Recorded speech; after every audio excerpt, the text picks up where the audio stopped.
Hello students, unit 2 chapter number 7. Last આપણે complete કર્યું chapter number 4 એક્ઝેમ્પ્ટેડ ઇન્કમ્સ. સાથે આપણે chapter number 7 assessment procedure and collection of taxes કેટલા points જોવાના છે, ઇમ્પોર્ટન્ટ પોઈન્ટ્સ જે છે એની પણ વાત કરી હતી. આજે આપણે સ્ટાર્ટ કરીશું આ ચેપ્ટર નંબર 7 એસેસમેન્ટ પ્રોસિજર, અને આ સાથે આપણું યુનિટ 2 કમ્પ્લીટ થશે આ ચેપ્ટર કમ્પ્લીટ થતા. બરાબર છે. એસેસમેન્ટ પ્રોસિજર એટલે શું? પહેલા એસેસમેન્ટનો મિનિંગ આપણે સમજ્યા. એસેસમેન્ટ એટલે કોઈ પણ વ્યક્તિની ઇન્કમ ડિટરમાઇન્ડ કરવી, નક્કી કરવી. કયા સોર્સમાંથી એને કેટલી ઇન્કમ મળી છે, ઇન્કમ ટેક્સેબલ છે કે ટેક્સેબલ નથી, એ ઇન્કમ મેળવી અને એ ઇન્કમનું એમણે ક્યાંક ઇન્વેસ્ટમેન્ટ કર્યું છે, ક્યાં યુઝ કર્યો છે, તો એના પરથી એને કોઈ બેનિફિટ્સ મળે છે, ટેક્સ નહીં ભરવાના, એટલે કે રિલીફ મળે છે, ડિડક્શન મળે છે. આ આખી પ્રોસિજર છે એને એસેસમેન્ટ. આ એસેસમેન્ટ પ્રોસિજર કરવા માટે આપણને ઇન્કમ ટેક્સની અંદર વ્યક્તિને કઈ કઈ જગ્યાએથી ઇન્કમ મળી શકે છે, ઇન્કમના સોર્સિસ કેટલા છે, એ દરેક સોર્સની પૂરેપૂરી માહિતી હોવી જોઈએ. જે આપણે એક એક ચેપ્ટર વાઇઝ ક્લિયર કરવાનું છે, જેને આપણે ઇન્કમ્સના હેડ્સ પણ કહીએ છીએ. 5 હેડ્સ ઓફ ઇન્કમ્સ આવું કહીએ છીએ. એમાં ઇન્કમના હેડ્સ છે. ફર્સ્ટ હેડ છે સેલરી ઇન્કમ, સેકન્ડ હેડ છે income from house property, third છે income from profit from business or profession, fourth છે કેપિટલ ગેઇન, ફિફ્થ છે ઇન્કમ ફ્રોમ અધર સોર્સિસ. કોઈ પણ વ્યક્તિ આટલી જગ્યાએથી, એટલે કે આના સોર્સ નક્કી કર્યા છે ઇન્કમ ટેક્સ એક્ટમાં, ક્યાંથી એ ઇન્કમ મેળવશે અને ક્યાંથી ઇન્કમ મેળવે તો કયા હેડમાં એ ટેક્સેબલ થાય. કયા પ્રકારની ઇન્કમ મેળવે તો એ ટેક્સેબલ નથી, એ આપણે લાસ્ટ લેક્ચરમાં જોયું કે એ ઇન્કમ જે છે એનો સમાવેશ ઇન્કમમાં થતો નથી. Incomes which do not part of the total income, જે ટોટલ ઇન્કમનો ભાગ નથી, એને ઇન્કમ તરીકે ગણવામાં આવતી નથી. બરાબર છે. મતલબ ઇન્કમ છે પણ એના પર ટેક્સ લેવામાં આવતો નથી, એટલે કે એ એક્ઝેમ્પ્ટેડ ઇન્કમ. બરાબર. હવે એસેસમેન્ટ પ્રોસિજરની અંદર તો એ વાત આપણે કરીશું કે ઇન્કમ કઈ રીતે નક્કી કરવી, શું કરવું, પણ એ એસેસમેન્ટ પ્રોસિજર કરશે કોણ, કઈ રીતે કરશે? તો વ્યક્તિ પોતે પોતાની જાતે પણ પોતાની ઇન્કમનું એસેસમેન્ટ કરી શકે, જેને કહેવાય સેલ્ફ એસેસમેન્ટ. પોતાની જાતે નક્કી કર્યું કે આટલી ઇન્કમ મેં મેળવી છે, હિસાબો રાખે ને. દરેક બિઝનેસમેન જે બિઝનેસ કરતા હોય હિસાબો રાખે, જોબ કરતા હોય એ પણ પોતાના હિસાબો રાખે છે કે મારે આટલી સેલરી લેવાની છે, આટલી સેલરી મને મળી ગઈ છે, આટલી બાકી છે, આ સેલરી મળી તો એનું મેં ક્યાંક પ્લાનિંગ કઈ રીતે કર્યું, ક્યાં ઇન્વેસ્ટમેન્ટ કર્યું, પર્સનલ એક્સપેન્સ કેટલો ગયો, ઘર ખર્ચ માટે કેટલા પૈસા વાપર્યા વગેરે. તો આવું દરેક વ્યક્તિને પોતપોતાની આવકનું એસેસમેન્ટ તો હોય જ. તો પોતે પોતાની જાતે પોતાની આવકનું એસેસમેન્ટ કરે એને કહેવાય સેલ્ફ એસેસમેન્ટ. પણ એ એસેસમેન્ટ છે, એ એસેસમેન્ટ કરી અને એને શું કરવાનું છે, એ એસેસમેન્ટ કરી અને એને ઇન્કમટેક્સ ડિપાર્ટમેન્ટ જણાવવાનું છે. તો એ કઈ રીતે જણાવશે? ઇન્કમટેક્સ ડિપાર્ટમેન્ટને એ કઈ રીતે જણાવશે કે મારી આટલી ઇન્કમ છે અને આ ઇન્કમ મેં અહીંથી મેળવી છે વગેરે? તો એના માટે એને ફોર્મ્સ ભરવું પડે છે, અને ફોર્મ ભરી ઇન્કમટેક્સ ડિપાર્ટમેન્ટમાં સબમિટ કરવું પડે છે. અને એ સબમિશન કર્યા પછી ઇન્કમટેક્સ ડિપાર્ટમેન્ટના જે અધિકારીઓ, આપણે જે જોયું હતું ઇન્કમટેક્સ ઓથોરિટીઝ, બરાબર, એ ઓથોરિટીઝ જે હોય છે એ અલગ અલગ ઓથોરિટી પ્રમાણે એનું ચેકિંગ કરશે. એટલે એ ફરી પાછું એસેસમેન્ટ કે તમે જે એસેસમેન્ટ કરીને આપ્યું છે એ રાઈટ છે કે રોંગ છે, તમે કોઈ ઇન્કમ છુપાવી તો નથી, અને કોઈ ઇન્કમ તમે મળી છે પણ છતાં તમે દર્શાવી છે કે નહીં વગેરે. તો આ ફરી વખત એસેસમેન્ટ. બરાબર છે. તો આ પ્રમાણેની એસેસમેન્ટ પ્રોસિજર છે, અને કોઈ વ્યક્તિ જે છે પોતાની જાતે પોતાની ઇન્કમનું એસેસમેન્ટ કરી અને એ ઇન્કમટેક્સ ડિપાર્ટમેન્ટને જે ફોર્મ્સમાં જણાવે છે એ ફોર્મ્સને કહેવામાં આવે છે ઇન્કમટેક્સ રિટર્ન. આપણે સાંભળ્યું છે ને શબ્દ ઇન્કમટેક્સ રિટર્ન ભરો છો તમે, ઇન્કમટેક્સ રિટર્ન ફાઇલ કરો છો, ITR. બરાબર. આ બધા વર્ડ્સ આપણે નોર્મલી યુઝ થતા હોય છે અત્યારે, તો એ બધા આપણે સમજીએ છીએ. તો એ આ વસ્તુ છે કે આપણે ઇન્કમનું એસેસમેન્ટ કરી અને ઇન્કમટેક્સ ઓફિસર્સને અથવા તો ઇન્કમટેક્સ ડિપાર્ટમેન્ટને આપણે જણાવવાનું છે એ. બરાબર છે. તો આ ચેપ્ટર્સમાં આપણે જોઈશું એસેસમેન્ટના ટાઈપ્સ કેટલા હોય છે, રિટર્ન્સ ઓફ ઇન્કમ કેવું હોય છે, કઈ રીતે રિટર્ન ફાઇલ કરવામાં હોય છે, કોના દ્વારા રિટર્ન ડિપેન્ડ કરવામાં આવે છે, કોને એના પર સાઇન કરવાની હોય છે, કેટલા સમયમાં આ રિટર્ન ફાઇલ કરવાનું છે. બરાબર છે. એક્ઝામ લેવલે, સિલેબસ લેવલે આ તમારું નોલેજ એટલું તો જરૂરી છે, પણ બેઝિક આટલું નોલેજ જનરલ નોલેજ માટે પણ તમને ખાસ બરાબર છે. તો સ્ટાર્ટ કરીએ આપણે આજની કેટલા પોઈન્ટ્સ જોવાના છે અને અંદર તો લાસ્ટ આપણે વાત કરી દઈએ પ્રમાણે પરમનન્ટ એકાઉન્ટ નંબર આપણે પહેલા વાત કરી દઈએ કેટલા પોઈન્ટ્સ આપણે આના ચેપ્ટરની અંદર કવર કરવાના છે. તો meaning and types of assessment જોઈશું, રિટર્ન ઓફ ઇન્કમ જોઈશું, time for filing the return, આ બધી ડેટ્સ પણ આવશે તમારે યાદ રાખવાની જાય છે.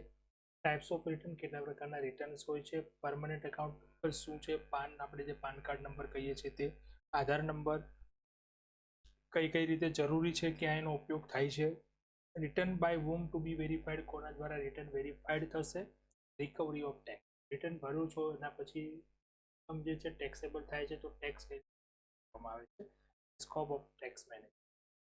બરાબર છે. અગત્યના પોઈન્ટ છે જે આપણે ડિસ્કસ કરીશું આની અંદર. અને આજે આપણે સૌથી પહેલા બે ઇમ્પોર્ટન્ટ પોઈન્ટ જે છે ખાસ અગત્યના એ છે પરમનન્ટ એકાઉન્ટ નંબર અને આધાર નંબર. આ બંને વિશે વાત કરી. પરમનન્ટ એકાઉન્ટ નંબર એટલે પાન. બરાબર છે.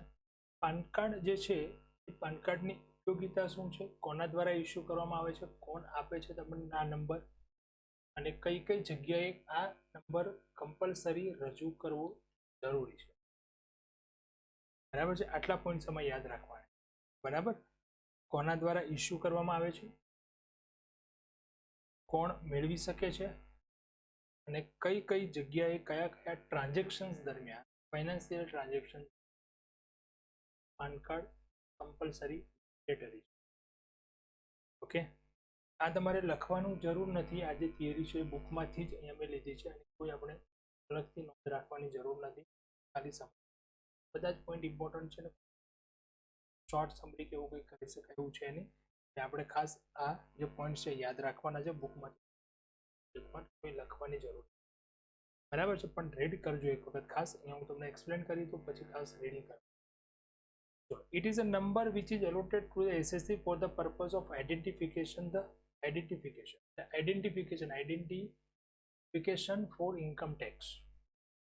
ઇન્કમ ટેક્સ ડિપાર્ટમેન્ટની અંદર પર્સન્સની આપણે ડેફિનેશન જોઈ. પર્સન્સ ડેફિનેશનમાં જેટલા પણ સમાવેશ થાય છે એ બધાને ઇન્કમ ટેક્સ ભરવા માટે આ નંબરની જરૂર. બરાબર. તો એ પર્સન છે એ પર્સન વ્યક્તિ હોય છે, ફર્મ હોઈ શકે, કંપની હોઈ શકે, તો દરેકના માટે આ નંબર જરૂરી છે ફોર આઈડેન્ટિફિકેશન કે ભાઈ ઇન્ડિવિડ્યુઅલ પર્સન્સ છે, આ કંપની છે, ફર્મ છે. બરાબર. The CBDT central board of direct tax has introduced the scheme of allotment of computerized 10-digit alphanumeric characters permanent account number. કોણ ઇસ્યુ કરે છે? CBDT ઓથોરિટીઝમાં આપણે જોયું હતું central board of direct tax જે ઇસ્યુ કરે છે અને નંબર કેવો હોય છે 10 ડિજિટ આલ્ફા ન્યુમેરિક. એમાં આલ્ફા એન્ડ નંબર્સ બંનેનો સમાવેશ થાય છે. Therefore, everyone is required to apply for a fresh permanent account number even if he had already been allotted an account number earlier. આ એક યુનિક નંબર હોય છે unique પર્સન્સમાં. બરાબર. યુનિક એટલે એકનો એક નંબર બીજા વ્યક્તિને મળતો નથી. Unique number. બરાબર છે. તો દરેકને આના માટે ફ્રેશ એપ્લાય કરવી પડે છે નંબર મેળવવા માટે. The relevant previous provisions of section 139A are as follows.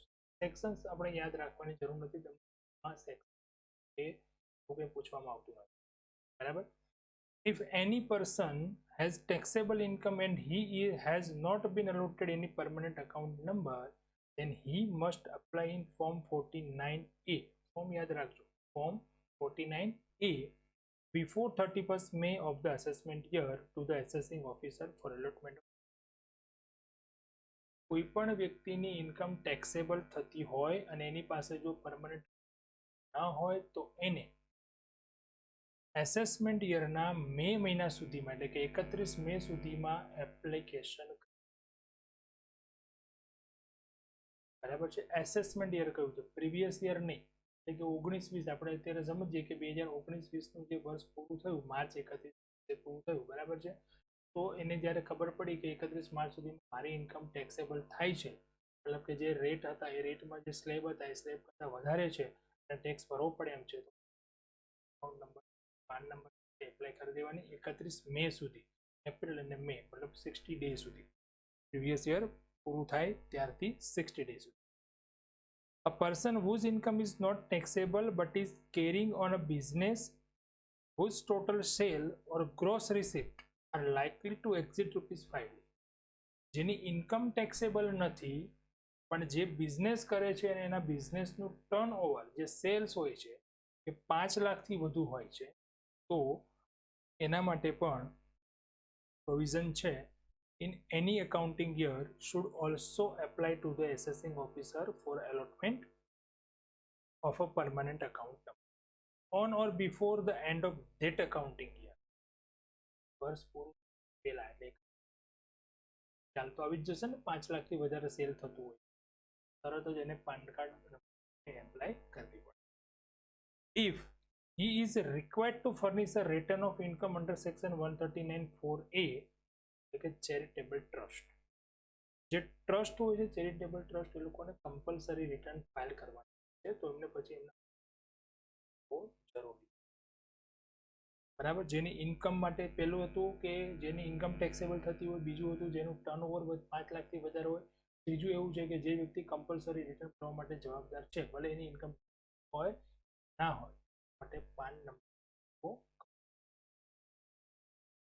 An employer who is required to furnish a return of fringe benefits, employer જે માલિક છે, જે લોકો જેમને ત્યાં લોકો નોકરી પર કામ કરે છે એ લોકોને કમ્પલસરી જોઈએ PAN number. Any person who is entitled to receive any sum or income or amount on which tax is deductible in any financial year.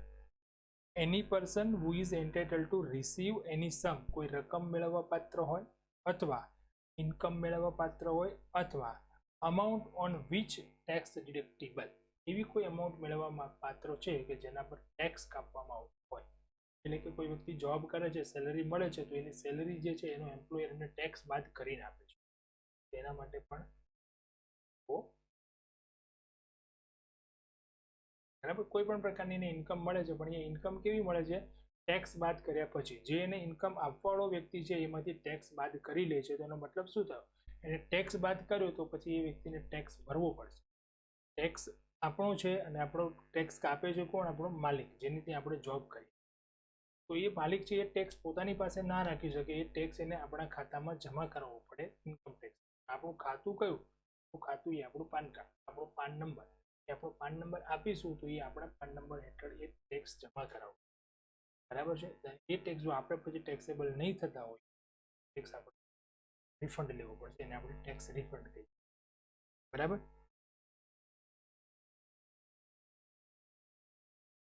Any person, number 6 છે, any person being a resident but not being an individual.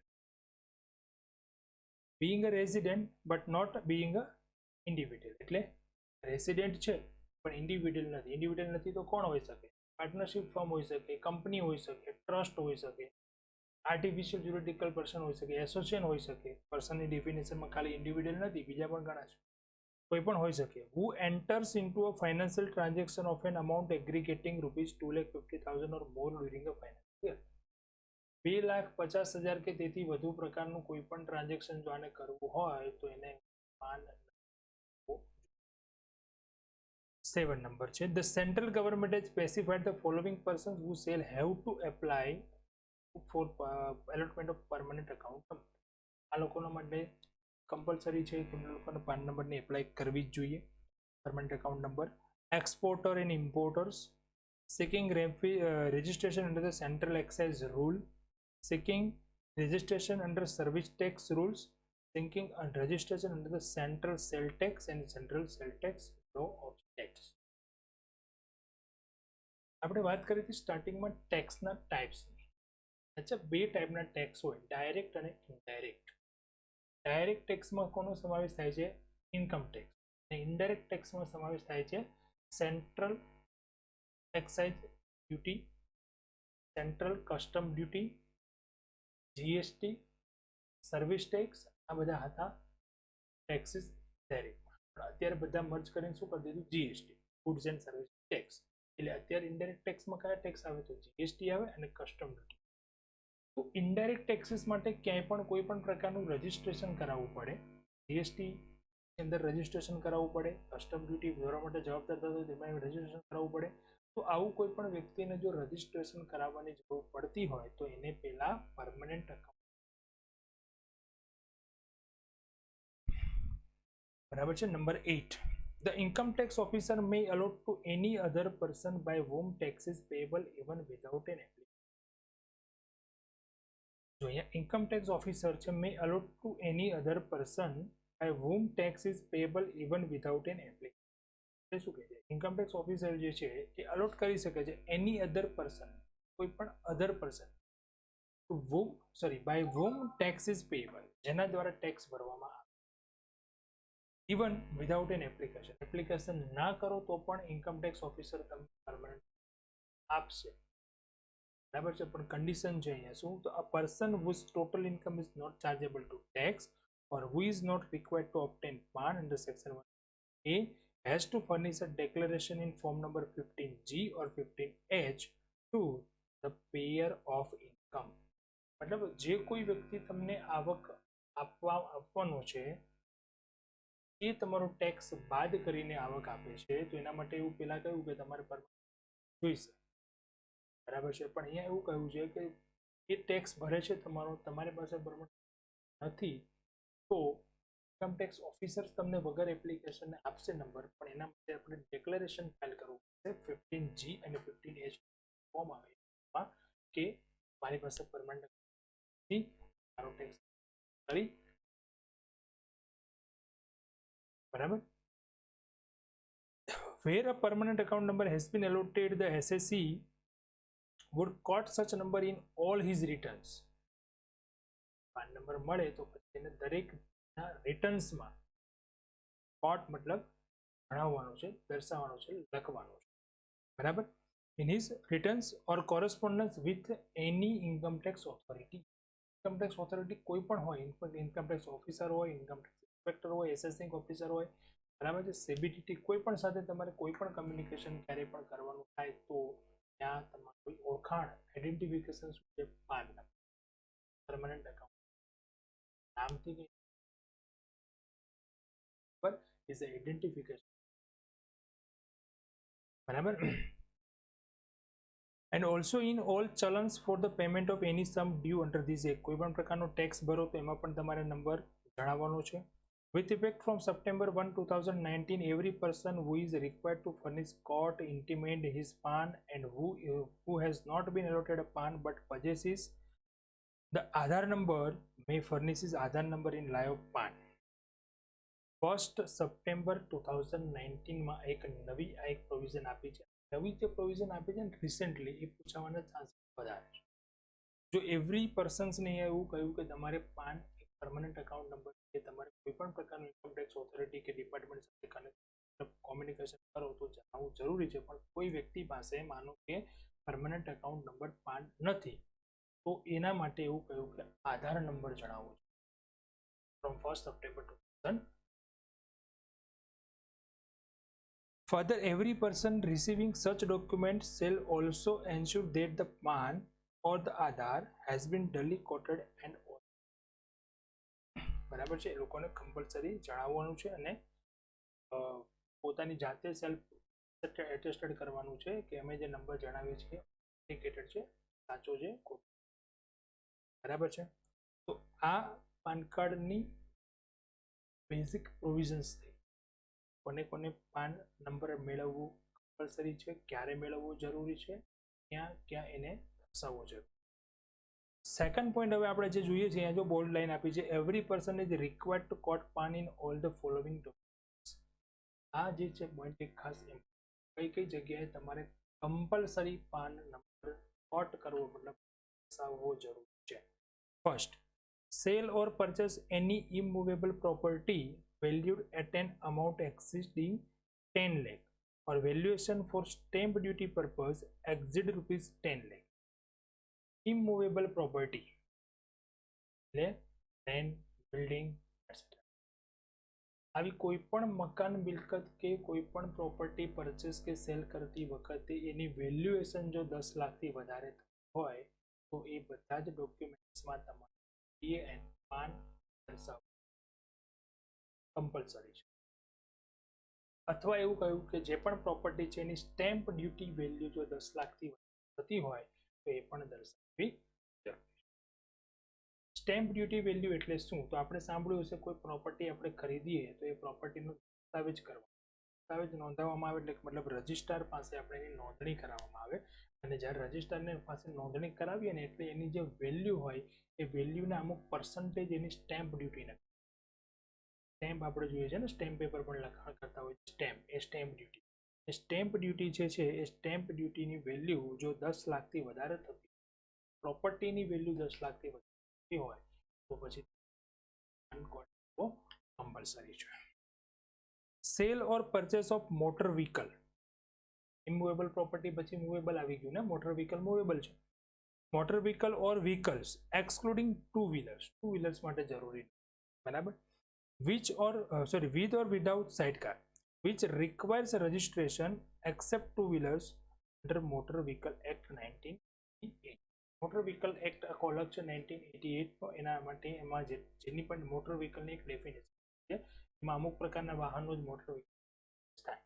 પણ અહીંયા આપણે સમજવાનું છે કે accept two wheeler સિવાયના બધા વાહનો આવી જાય, 4 વ્હીલર, કાર વગેરે બધું છે, બરાબર છે. તો એમાં તમારે લેવેચ જ્યારે પણ કરો ત્યારે સેલ કે પરચેસ કરો તો પાન કોડ કરવો કમ્પલસરી છે. A fixed time deposit exceeding 50,000 or aggregating to more than 5 lakh rupees during a financial year with a bank or post office saving bank or cooperative bank or Nidhi or non-bank. ક્યાંય પણ આપણે 50,000 થી વધારે fix deposit મૂકો, એગ્રીગેટિંગ two મોર દેન 5 લાખ, વધુ 5 લાખ, 5,000 થી 5 લાખ, બરાબર. Minimum 50,000 રૂપિયા થઈ ગયા એટલે 50,000 થી વધારાની આપણે એફડી કરીએ, ટાઈમ ડિપોઝિટ કરીએ, ત્યાં પાન કોડ કરવો કમ્પલસરી. કઈ જગ્યાએ ડિપોઝિટ કરી શકીએ છીએ? Bank, post office, saving bank હોય, બરાબર છે, કોઓપરેટિવ બેંક હોય, નિધિ બેંક છે, નોન બેન્કિંગ ફાઇનાન્શિયલ કંપની, ફાઇનાન્સની અંદર આપણે ગમે તે ડિપોઝિટ કરતા હોઈએ તો, બરાબર છે. A contract of a value exceeding 1 lakh rupees for sale or purchase of securities. Securities એટલે investment, shares, debentures, bonds, certificates, વાત કરીએ ને આપણે એ બધું. તો એ બધાની અંદર જ્યારે આપણે કોન્ટ્રાક્ટ કરતા હોઈએ આ બધું સેલ કે પરચેસ કરવા માટે વેલ્યુ 1 લાખથી વધારે હોય તો પાન કટ કરવું છે. 5 નંબર છે opening an account with a bank or cooperative bank. બેંકમાં ખાતું ખોલાવતી વખતે પણ પાન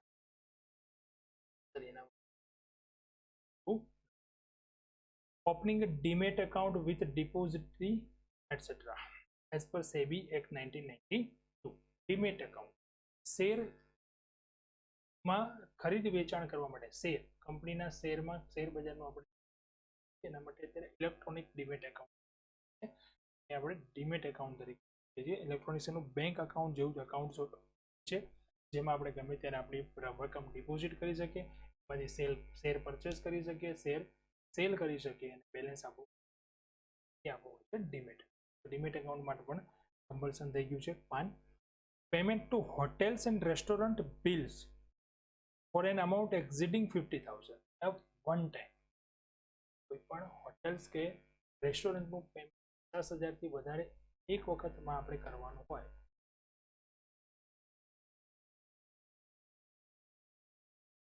Taking a bank draft, pay order, banker check from a bank or cooperative bank in excess of an amount aggregating 50,000 by એક જ દિવસમાં આપણે bank overdraft bank પાસેથી draft લેવો હોય, પે ઓર્ડર લેવો હોય, કંઈ પણ લેવું હોય તો આપણે પણ પાન નંબર આપવો જરૂરી છે. Making payment in cache 50,000 or more at any one time for foreign traveling except travel to Bangladesh, Bhutan, Maldives, Nepal, Pakistan, Sri Lanka, or travel to Saudi Arabia or Hajj or travel to China on pilgrim to Kailash Mandir. આ જે જગ્યાઓ મેં કીધી એ સિવાય કોઈ પણ જગ્યાએ આપણે ટ્રાવેલિંગ માટે 50,000 કે તેથી વધારે પેમેન્ટ કરીએ વન ટાઈમમાં તો પાન પર compulsory. Making an application to any banking company or cooperative bank or to any other company or institution for issuance of credit or debit card. Credit card માટે card for payment of 50,000 or more in the following cases. 50,000 કે તેથી વધારાનું payment કરતા હોય, units of purchase of unit, mutual fund માટે, debenture ખરીદવા હોય, investment કરવું હોય આરબીઆઈના બોન્ડ્સમાં, payment on aggregating 50,000 or more in a year, life insurance premium 50,000 થી વધારેનું પ્રીમિયમ ભરવા જરૂરી છે. 12 પોઈન્ટ છે અહીંયા આપણે બધાનો એક જ સમરી નીકળે. PAN card is the compulsory all the transactions now at a time. અત્યારના સમય પ્રમાણે 50,000 ઇઝ અ પહેલાના સમય 50,000 મોટી. Nowadays 50,000 is a normal amount and 50,000 transaction daily transaction. તો પાન નંબર કમ્પલસરી થઈ ગયો દરેક. તમે ગમે ત્યાં પણ જુઓ ફાઇનાન્શિયલ અમાઉન્ટ કેટલી છે, મિનિમમ 50,000. 50,000 થી વધારાના કોઈ પણ ટ્રાન્ઝેક્શનમાં તમને પૂછવામાં આવે તો તમારે એક્ઝામ આ ટ્રાન્ઝેક્શન જે છે 4 માર્કનો પાન નંબર. પાન નંબર માટે બે જ વસ્તુ છે. પાન કોણ એપ્લાય કરી શકે છે, ક્યારે એપ્લાય કરવું જરૂરી છે, એમના માટે કમ્પલસરી છે કે હવે નંબર લેવો જ પડશે એવું, એ પાન નંબર ક્યાં ક્યાં. બરાબર છે. ચાલો કમ્પ્લીટ કરવી આપણે પરમનન્ટ અકાઉન્ટ. ઓકે, 2-3 પોઈન્ટ હજુ છે બાકી, જોઈ લઈએ. 13 નંબર છે sale or purchase of shares of company not listed in recognize stock. Sale જો અહીંયા પરચેસ સેલ એને કહ્યું પણ ડીમેટ એકાઉન્ટ પણ ઉપર આવી ગયું. ડીમેટ એકાઉન્ટ શેના માટે ખોલવામાં આવે? શેર્સ ખરીદવા માટે, વેચવા માટે, ડિબેન્ચર ખરીદવા માટે, વેચવા માટે, મ્યુચ્યુઅલ ફંડમાં જોઈ વિધાઉટ ડીમેટ એકાઉન્ટ પણ ડીમેટ હોય તો એના થ્રુ આપણે કરી શકીએ. તો ડીમેટ એકાઉન્ટ વખતે જ પાન નંબર જરૂરી છે.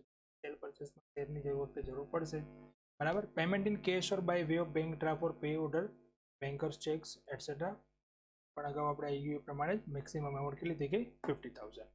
Sale or purchase by any person of goods on services of any nature other than those specified in earlier points exceeding 2 lakh per transaction. Sale or purchase by any person of goods and services of any nature, બરાબર, other than those specified in the earlier point. એટલે અગાઉના જેટલા પોઈન્ટ્સમાં જે પણ વસ્તુ કીધી એ સિવાય 2 લાખથી વધારાના ટ્રાન્ઝેક્શન માટે પાન. Person who has been allotted permanent account number must intimate for the assessing officer any change in his address or in his name and nature of his business. એક વખત આપણે પરમનન્ટ પાન લઈ લીધું પછી એમાં કોઈ પણ પ્રકારના ચેન્જીસ થાય, નામમાં ચેન્જીસ થાય, એડ્રેસમાં ચેન્જીસ થાય, જે બિઝનેસ છે બિઝનેસમાં ચેન્જીસ થાય, ત્યારે પરમનન્ટ અકાઉન્ટ નંબર જે આપણે જે એસેસિંગ ઓફિસર છે આપણને કરેલ હોય છે એને જાણ કરવી પડે. મતલબ ફોર્મ સબમિટ કરી કરે. બરાબર. Failure to comply with the provision of section 139A is most important. Or quoting wrong pan will attract a penalty of 10,000 rupees. જેટલી જગ્યા ઉપર આપણે વાત કરી કે આ લોકોને પાન કાર્ડ નંબર કમ્પલસરી છે, આ લોકોને અહીંયા આટલા ટ્રાન્ઝેક્શન છે કમ્પલસરી છે, ને જો આવું નથી કરતા અથવા તો ખોટો નંબર જણાવે છે તો 10,000, બરાબર, attract a penalty of rupees 10,000. 10,000 સુધી નહીં, 10,000 એક્ઝેક્ટ 10,000. બરાબર છે. Okay, now Aadhaar number. Section 139AA has been inserted with effect from April 17. Provisions of this section are as under. एक नवी सेक्शन ऐड करी है specially 2017 from for Aadhaar number. Every person who is eligible to obtain Aadhaar number shall on or after first day of July 17 quote Aadhaar number. જે લોકો આધાર number મેળવવા માટે યોગ્ય છે એ લોકોને આધાર નંબર કોટ કરવો મતલબ જણાવવો જરૂરી છે. કઈ કઈ જગ્યાએ? બરાબર. In the application for allotment of permanent account. Permanent account number PAN number મેળવવા આધાર નંબર જરૂરી છે, કમ્પલસરી છે. In the income tax return, income tax ના return card compulsory. Provided that where the person does not possess the Aadhaar number, the enrollment ID of Aadhaar application form issued to him at the time of enrollment. Aadhaar card number નથી તમારી તો આધાર card જ્યારે આપણે લઈએ છીએ ત્યારે આપણે એક એનરોલમેન્ટ નંબર આપવામાં આવે છે. એક આપણે જે ફિંગરપ્રિન્ટ્સ ને બધું લીધું એને એક રિસિપ્ટ આપવામાં આવે છે. રિસિપ્ટની અંદર એનરોલમેન્ટ નંબર તરત જ આપી. તો આધાર નંબર નથી તો એનરોલમેન્ટ નંબર આપવું પડે. બરાબર છે. shall be quoted in the application for permanent account or as the case may be in the return by him. મતલબ આધાર નંબર અત્યારે ઇન્કમ ટેક્સના પર્પઝ માટે શું થયું? બે જગ્યાએ તમારે જરૂરી પાન નંબરની એપ્લિકેશન માટે ઇન્કમ રિટર્ન વગર. આધાર નંબર નથી તો એનરોલમેન્ટ આઈડી. બરાબર. Every person who has been allotted permanent account number as on the first day July 17 and who is eligible to obtain Aadhaar number shall intimate his Aadhaar number to such authority in such form and manner as may be prescribed on or before the date to be notified by the central government in the official. મતલબ શું કહે છે અહીંયા કે જે લોકોએ first આજ આધારની પ્રોવિઝન ક્યારથી આવી? 1 જુલાઈ 17. પણ એ પહેલાના જે લોકોએ પાન નંબર મેળવી લીધા હતા એ લોકોને પણ આધાર નંબર આપવો જરૂરી છે. પાન કાર્ડ સાથે પાન નંબર સાથે આધાર મેચ કરવો જરૂરી છે, લિંક કરવું જરૂરી છે. બરાબર છે. ક્યાં સુધીમાં? તો એની ડેટ છે એ ડેટ ડિક્લેર કરવામાં આવશે by government by official gazette. Provided that in case of failure to intimate the Aadhaar number, the permanent account number allotted to the person shall be deemed to be invalid. જો આવું નહીં કરવામાં આવે એટલે કે PAN number છે already અને એમાં આપણે આધાર નંબર નહીં એડ કરાવીએ કે નહીં જણાવીએ આખો જે પાન ઇનવેલિડ થઈ જાય. બરાબર છે. And the other provision of this act shall apply as if the person had not applied for allotment of permanent account. બાકીની પ્રોવિઝન્સ પણ લાગુ પડી શકે છે. The provision of this section shall not apply to an individual who does not possess the Aadhaar number, person residing in Assam, Jammu Kashmir, Meghalaya, non-resident super senior citizen and the provision this section shall not apply. આ provision કોને લાગુ નથી પડતી? આસામ, જમ્મુ કાશ્મીર, મેઘાલય એ પછાત રાજ્યો છે એમની માટે મતલબ એમને આધાર નંબર મેળવવો જરૂરી નથી અને આધાર નંબર કોટ કરવો પણ જરૂરી નથી. કમ્પલસરી નથી, મેળવી શકે છે પણ કમ્પલસરી. બરાબર છે. અને non resident super senior citizen and non citizen resident હોય અને સુપર સિનિયર સિટીઝન